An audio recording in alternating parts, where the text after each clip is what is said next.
Hey everyone, and welcome back to the channel and another week of Scooby-Doo show reaction. So these 3 days we'll be going through episodes 10, 11, and 12. Last week we ended up rating the episode 6, 7, and a 6.5 for episodes 7, 8, and 9 respectively. So far been very good, like I said last week, for Scooby-Doo reactions. I've been having a lot of fun with them. Feel like they really came in under their own for Scooby-Doo and what's currently happening for the actual show itself, which is why our current average score is a 6.39.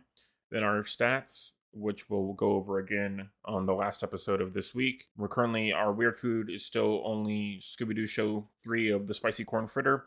Scooby Snacks, we currently have Shaggy at 2 and Scooby at 7 for the Scooby-Doo show so far. And then for property damage, we have Shaggy with 500 and Scooby with 5,500. So this episode will be episode 10, released on November 13th, 1976. It's also series episode 59. It's called A Frightened Hound Meets Demons Underground. The premise, the gang investigates the weird happenings of some ancient demons. They learn that demons are after a talisman that will drive them back into the iron lid of an underground city where they belong. And then some fun trivia. The name Albert Tross is pun off of an albatross, a kind of seabird. Oh, and this is a fun one. So there's going to be a museum where a bunch of different previous villains are going to appear.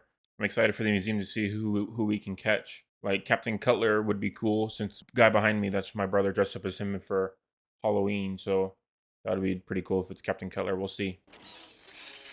Oh, there's the first appearance of the ghost. Definitely demon style. Like a big red demon. He did a lot of damage then. So we have Old Seattle and New Seattle. Kind of reminds me of Futurama, which is kind of funny. Crenshaw Construction Company. So first suspect slash person. There's been a lot of ancient talismans and stuff in the previous episodes.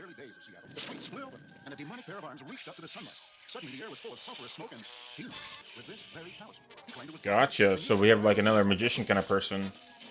Ooh, like full on exorcist. That's a cool shot. Okay. Iron lid. Gotcha. Okay. That's pretty fun. Very supernatural style. I like it.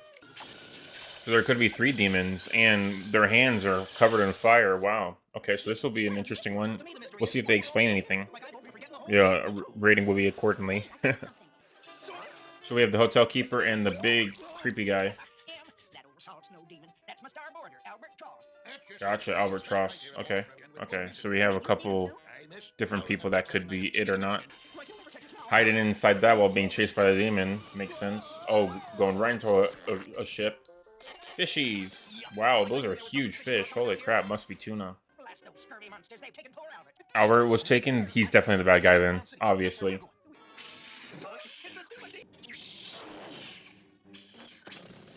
Really? That's funny. I like that. Shaggy's like, what do I do? And he just pulled it out from his belly button. That was funny.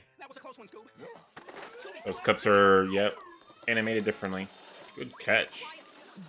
Yeah, cartoon physics. You're gonna fall, dude. Yeah.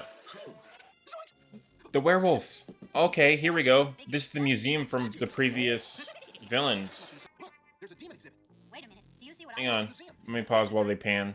So we have a version of like Charlie, a witch as well. The werewolves. One of the zombies. Oh, one of the mummies as well. Nice.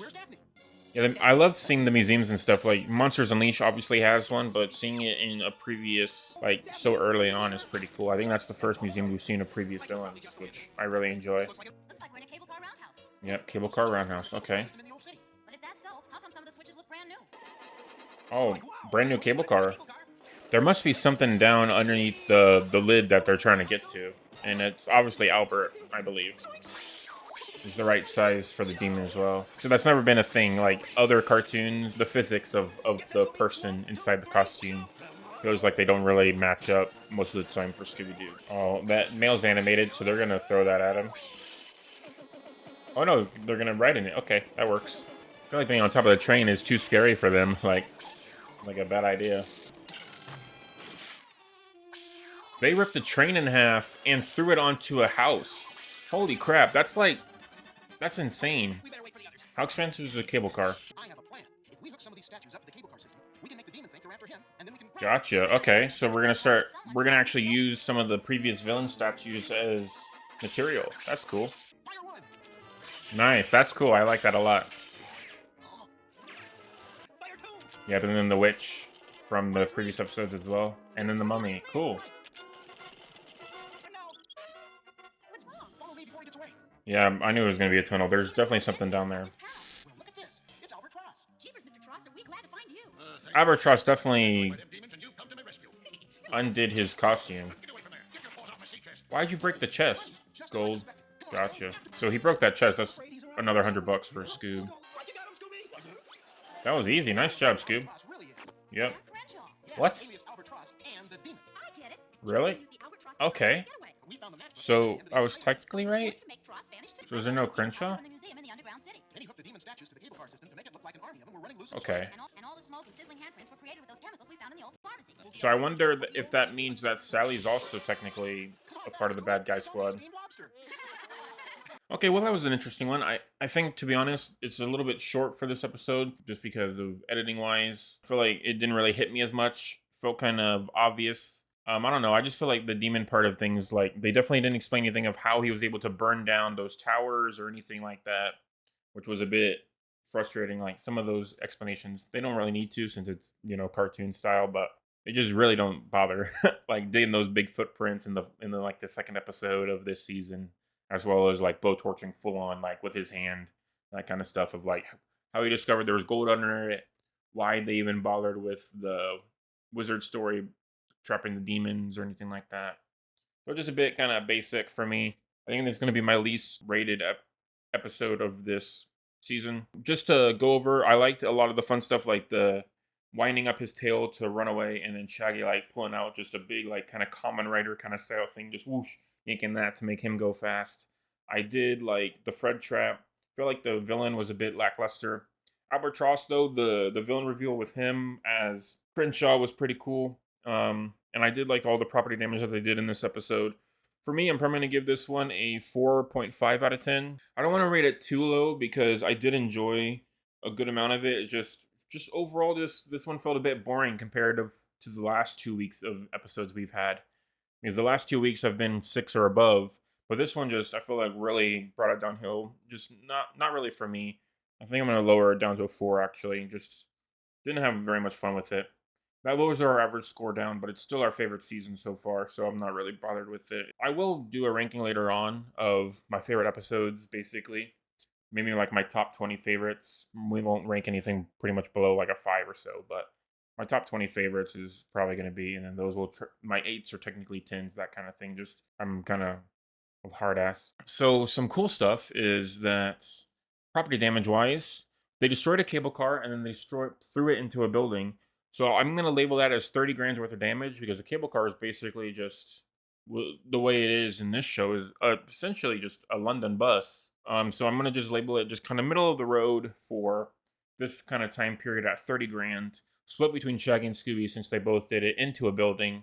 So 30 grand. So let's say 15 and 15 for them.